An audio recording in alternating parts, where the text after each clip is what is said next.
Welcome. My name is Ariana Droz. I'm the podcast editor here at the Temple News, and you're listening to Reprint. This is the podcast that gives in-depth reviews from stories printed in this week's edition. It's our first episode after winter break and our first episode of the new year. And to start off, I'm sitting with Nathan Horwitz, who is the news editor, and he's going to be talking about the merger between the LCP and the Temple University.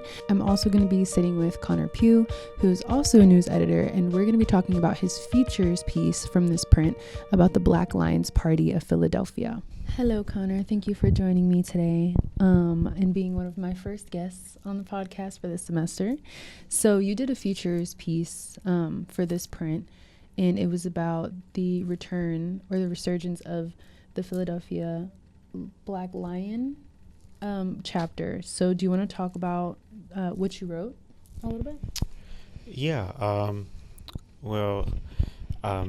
wrote about the Black Lion Party for International Solidarity, whose headquarters are on Gratz and Diamond, right next to campus. And they hold weekly food drives every Friday at 6 p.m. So I came with a photographer, talked to them a bit, hung out with them for a few hours, and talked to their national chairman, Paul Birdsong. Basically just wrote about what they do to the community. They go on armed patrols. They go on, they do the food drives. They collaborate with other organizations across the country and also in Philly. And just do like community service work, basically, community building. And I just wrote about that and the importance of that to North Philadelphia and America at large. Very cool. So I actually saw some of their return on social media earlier this month, and I thought it was interesting that you chose to write about them for the paper. Do you want to talk about like why you chose this topic? Yeah.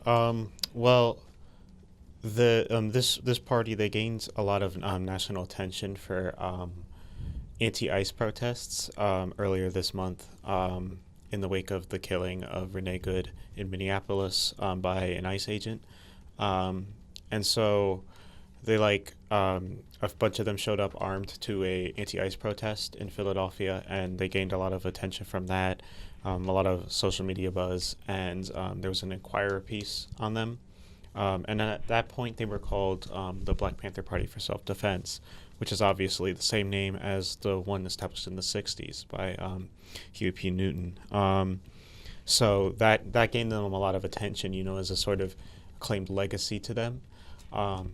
So I thought that was interesting, and I saw that their headquarters that was talked about in the Inquirer piece was like literally right next to campus. It's right next to the Church of the Advocate, which is one of the former offices of the Philadelphia chapter of the Black Panthers back in the 60s and 70s.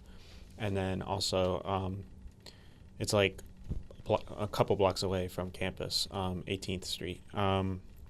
So I thought we could talk about them, talk about what they do in the neighborhood surrounding Temple, because I feel like sometimes there's not a lot of coverage of what happens just outside of campus, like in North Central Philadelphia area. So I thought it would be interesting to talk to them, ask what they're doing, and how that relates to what's going on around Temple.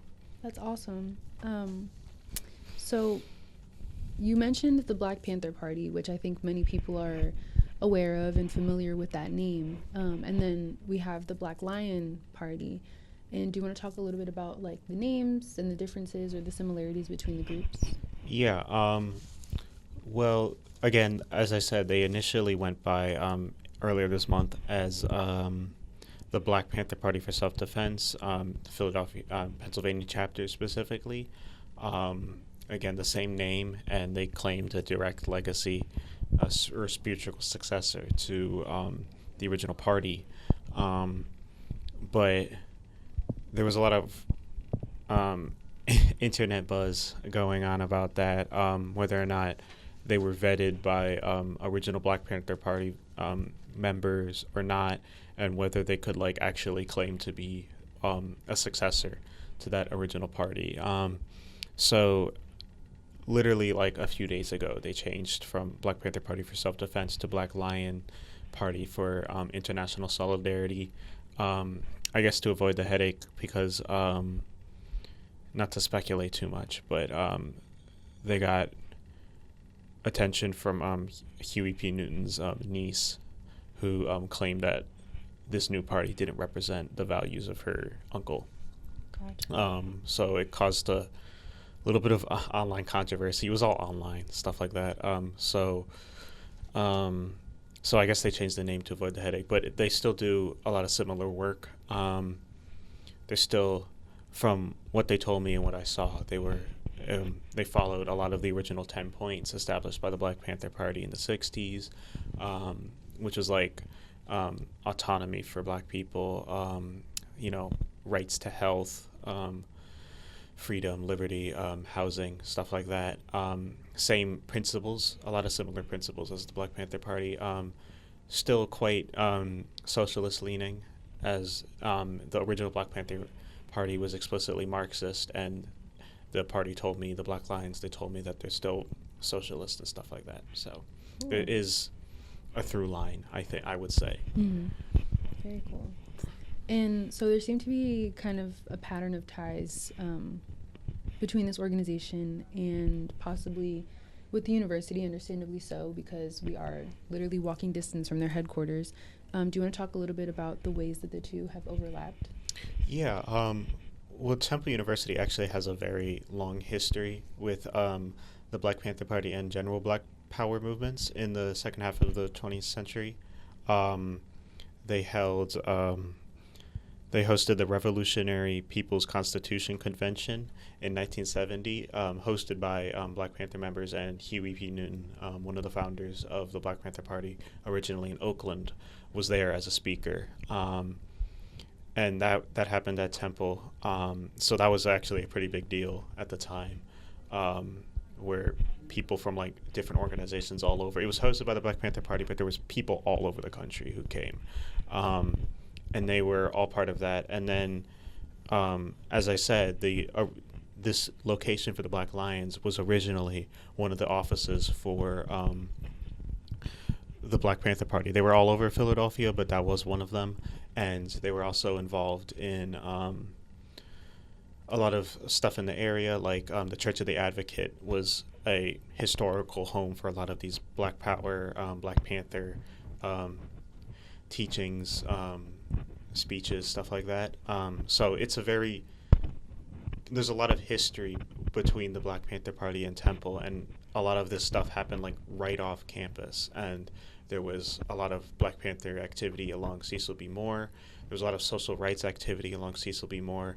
And then not the Black Panther related, but the church right next to campus, right next to J&H. Martin Luther King Jr. spoke there. So Temple's history is entrenched a lot in a lot of civil rights movements and Black Power movements in North Philly. Yeah, that's really cool that you got to shed light on that. You mentioned someone that were they affiliated with the university that helped with the renaming of the street to be Cecil B. Moore? Yeah, one of the members of the Black Panther Party, his name was, I believe, Reggie Shell. He died in like 2012, but he was one of the primary members of the Philadelphia chapter of the original Black Panther Party. And he was a big civil rights advocate. Even after he left the party, he was integral to a lot of these civil rights, Black Power movements, and he was involved in the renaming of what was then called Columbia Avenue to Cecil B. Moore, named after the famous civil rights lawyer. Very cool. And that's like such a huge central street in our campus, so it's really cool that that's right there with the history of Temple and the civil rights movement. So were you able to obtain any information regarding how the programs are funded or how many people rely on these services? I didn't get any like direct numbers, but basically the way the drives worked is anyone was open to it. In contrast to like a lot of other food drives that are a lot more like, I don't know, regulated across Philadelphia. You could literally just walk up and grab food or any other supplies you needed. When I was there was about like, I would say just under a dozen Black Panther members there running the operation. And then I saw various people coming up and talking to them or taking food they needed, stuff like that. So I think it was pretty open to anyone, but also because of that, I don't really have any direct numbers. But in terms of funding, they collaborated with a lot of like food drive people. Like I guess they have relationships with some people who give them food with their own nonprofit organizations. And then the Inquirer article reported that a lot of it was self-funded by members. And also there was multiple GoFundMes that people can donate to support the party in their activities. Very cool. And did they mention any like events or anything that they're going to be hosting soon, possibly in your campus? Yeah, besides the drives, which happen every week, there's the regular patrols that happen around campus. I think those are pretty irregular, but they do happen. They use the Broad Street lines, so you might see them. And then also, I believe, I'm not sure if it's still happening after this recent name change, but before that, they were saying they were having like a public press event at the Church of the Advocate this Friday. And they were going to bring in former members of the Black Panther Party to kind of accredit them and for their name. But they did change their name recently, so I'm not sure if that's still happening. Mm-hmm. But that was a thing they were planning on doing, and then there was like a public call to that on the Instagram for the Black Panther Party. Cool. Or they were called the Black Panther Party then. Yes, very cool. Yeah, was there anything else that you like discovered that you weren't able to include in your column? Well, I think generally I found it very fun, I guess. Mm-hmm. Like it was a whole community, which I did touch upon in the article a bit, but it was basically a lot. It was very tight-knit group of people. They all came from different backgrounds, but they all were like basically friends with each other. It was really nice to see just kind of coming together for this one little thing. They were all hanging out, talking, joking around with the people who came up to ask for food, making sure it was like not like an obligation, that people like they weren't feeling talked down to for taking these supplies that they offer, that it was a thing they were doing because they felt like doing it, and because it's important, not because they thought it would make them look good or anything. But yeah, and so I would say it's just like when I was hanging out with them, they were all joking around each other, swapping stories, just generally hanging out and forming a close bonds of a community, which I think is integral to a lot of the operations that this party is trying to do. And I liked seeing that when I was hanging out with them. Absolutely. That was great. Thank you so much for talking with me about it. And thank you for letting me talk about it. I enjoyed this.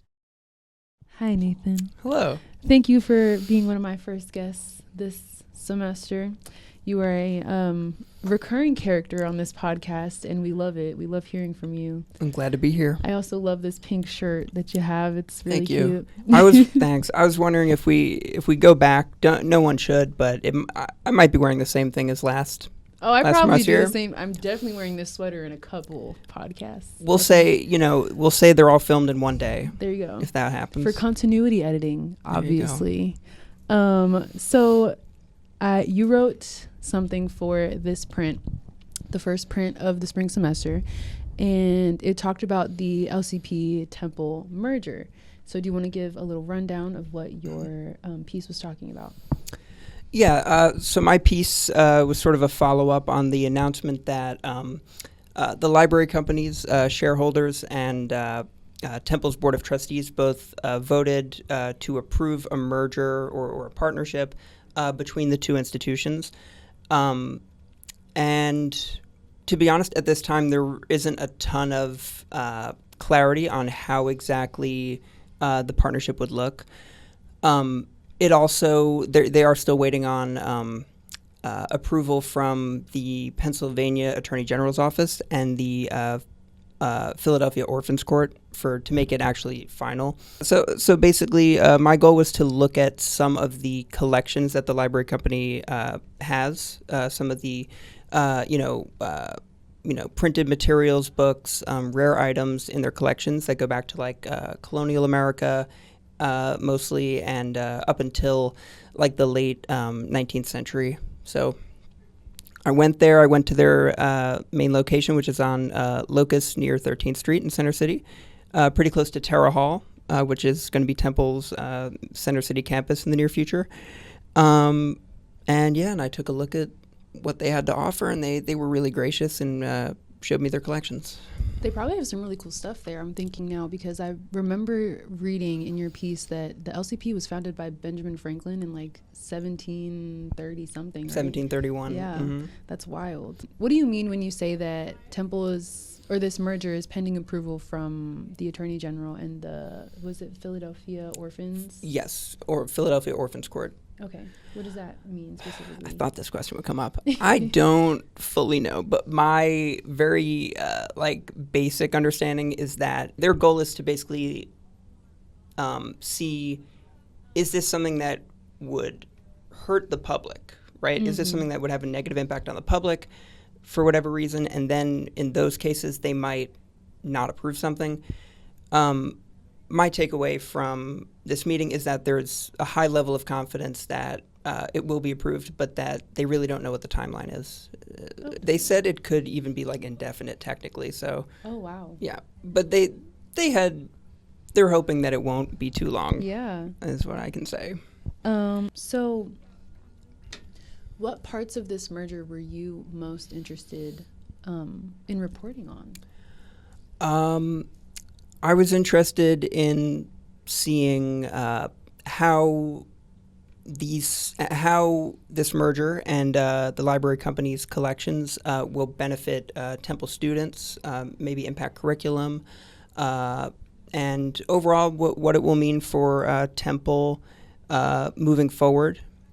A lot of that is up in the air, as I learned and as I said, but. Yeah, it sounds like they're hoping to maybe have classes there. At 13th and Locust. Mm-hmm. Mm-hmm. And definitely use their collections and put the collections towards creating curriculum or courses based on items that they already have. That would be great for like history classes and possibly like English classes and all those historical. Those for sure, and something I learned when going there is that like it really could be for a whole wide range. Like they had weird like medical things from like the 1600s, really strange stuff. They're called like Aristotles, and they had like some of it's not scientific, and that's what like made them a little scandalous for the time. Mm-hmm. But that also is what makes them sort of interesting and fascinating, I guess. So yeah, there could be medical stuff, advertising even. They had like early examples of advertising, early examples of like photography and stuff. So there's a wide range. That's really cool. Stuff they could do. So you outlined in your article that the LCP will still function as a free library resource. Were you able to get any information about whether people who use this resource might be able to get access from this partnership to Temple's resources as well? So my understanding, my takeaway is that their operations will not change, at least in the near term. So you won't have to be a Temple student to access their materials. And yeah, they are a free resource, so it doesn't sound like anything will become exclusive for just like Temple students and faculty based on this merger. Yeah. And the other way around, possibly, will Temple possibly open their resources to people who use the LCP currently? That I do not know. That's fair. Don't want to get sued. No, don't sue us, please. Okay. How might this partnership fit into Temple's plans to expand into Center City? Mm-hmm. Good question. So nothing was said like that it's really in the works or official, but they talked about potentially partnering with Temple's future Center City campus, Terra Hall, which is like not even a block away, and potentially maybe having showcasing some of their collections at Terra at times, like an exhibit or something, things like that. Yeah. So, but in general, it'll just be another Temple-connected facility in Center City. Sounds good. So go read stuff at the library. Check it out. Check it out. Thanks, Nathan. You're welcome. Thanks. So that's all we have for this week. Thank you so much for tuning into this episode of Reprint. You can find these stories and many more on our website at www.temple-news.com. You can also follow us on all of our socials at the Temple News, and I will see you for the next one.